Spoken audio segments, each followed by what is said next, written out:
आदाया बायसान्स बे खौरांखौ मोननानै जुदि बे न'सिम फैफिनाब्ला बा उन्दैफोरखौ अनखांना फैफिनाब्ला नोंथाङा मा राहा लागोन? आं माबा मोनसे राहा खालामगोन। आं उन्दै सानै दङ।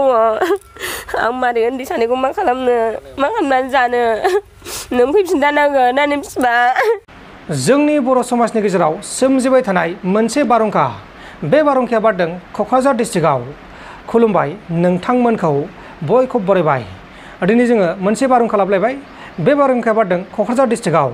क'क्राझार डिस्ट्रिक्टनि सिङाव थानाय सेरफांगुरि ओनसोलनि 2 नं हाजारखिया गामिनि बिन्दिया ब्रह्मनि असे बिसि ब्रिसिक ब्रह्मआ गावनि बिसि थाखासेयावबो गुबुन सासे आइजो, जाय आइजोनि मुङानो जाबाय गायदे बर', बे गायदे बर'खौ लानानै खारदों। नाथाय बिथांमोना बा ब्रिसिक ब्रह्म आरो गायदे बर'आ बबेयाव दंहैयो बेखौ दासिमाव जेबो गुमुर मोनथ'नाय जायाखै। दा बेनिखायनो बिथांमोननि न'खरनिफ्राय माखासे भिडिअ हरदों। बे भिडिअखौ नायबानो जाबाय आरो नोंथांमोना बे भिडिअखौ हागौमानि शेयार खालामबानो जाबाय, जाहाथे ब्रिसिक बर'खौ थाबैनो मोनो। ब्रिसिक बर'नि असे बिसि जायबा बिन्दिया ब्रह्म, बिथाङा गावनि फिसायखौ न' फारसे फैफिनजानो लुगैदों।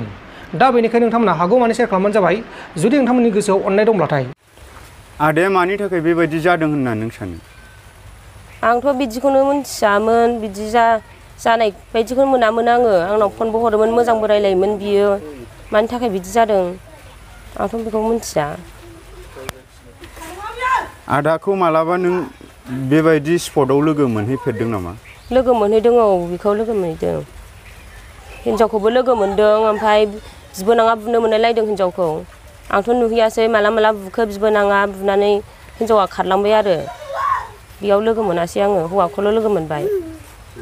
दिनै आदाया नोंखौ बा नोंसिनि उन्दैखौ गारनानै बोरै बेबायदि गुबुन हिनजाव लाना थानो हायो होनना नों सानो? आंथ' मिथिया। दा बियो हिनजावजोंनो माबा मोनसेबो होजाखो ना माखो।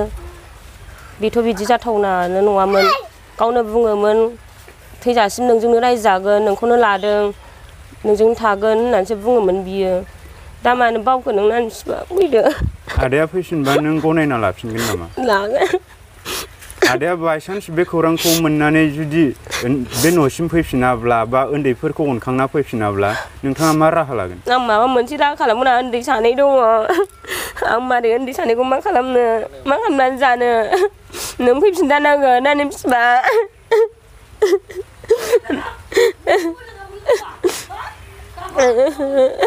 नों अननांगोन आंनि फिसा। नोंनि बुंनायखौ मानो बावजोबखो? नोंनो बुंदोंमोन थैजासिम रायजो जागोन नोंजोंनो होननानै। आदै, जिथु नोंथांनि फिसाला ब्रिसिक ब्रह्म, बिथाङा गुबुन हिनजाव लानानै बेलेगाव जायखारना दं होननानै खोनानो मोनदों। बेसेबां सैथो? दङ। नंगौ, सैथो। मालानिफ्राय बे गुबुन हिनजावजों बेलेगाव बे सानब्रैसो जाबाय। दा बिथाङा न'आव फैफिननायखौ हास्थायो नामा? बेखौ न'आव लिंहरनायनि थाखाय खावलायहरदों आरो आं। दा बे खौरांखौ मोननायनि गेजेरजों नोंथांनि फिसालाया न'सिम गिदिंबोफिनाबा बिथांखौ मा राहानि गेजेरजों न'सिम लाबोनाय जागोन? बेखौथ' लाबोथारनांगौ, जेरैखियाबाबो सेस्था खालामनानै। थानायाव FIR होनायनि गेजेरजोंबाबो लाबोगोन नामा? बेजोंबो लाबोनांगोनदां।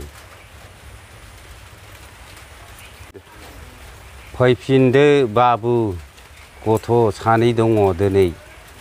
नोङो मानो हिनजाव गिबिखौ नागारनानै थांलाबायखो गोदाव सोरावलाय? न'आव फैफिनदो। उन्दैफोरखौ गोसोखाङा नामा नोंहालाय? गोसोखांनानैबाबो नोङो जेरैखिबाबो न'आव फैफिननांगौ। अब्ला नोंथांमोन, बेनोमोन भिडिअ'आ। नोंथांमोना मिथिबाय जानांगौ मा बुंखो मा माखो। दा जायबा ब्रिसिक ब्रह्मनि असे बिसि, बिथाङा जोबोद दुखु जारलायाव दङ। मानोना बिथाङा गावनि असे फिसाय ब्रिसिक ब्रह्मखौ फैफिनजानो लुगैदों। अब्ला नोंथांमोना बे भिडिअखौ जुदि मोजां मोनोब्ला बा दुखु मोनदोंब्ला हाजासे शेयार खालामबानो जाबाय। गोजोन्थों। एसेनोसै। जय बर' हारिनि।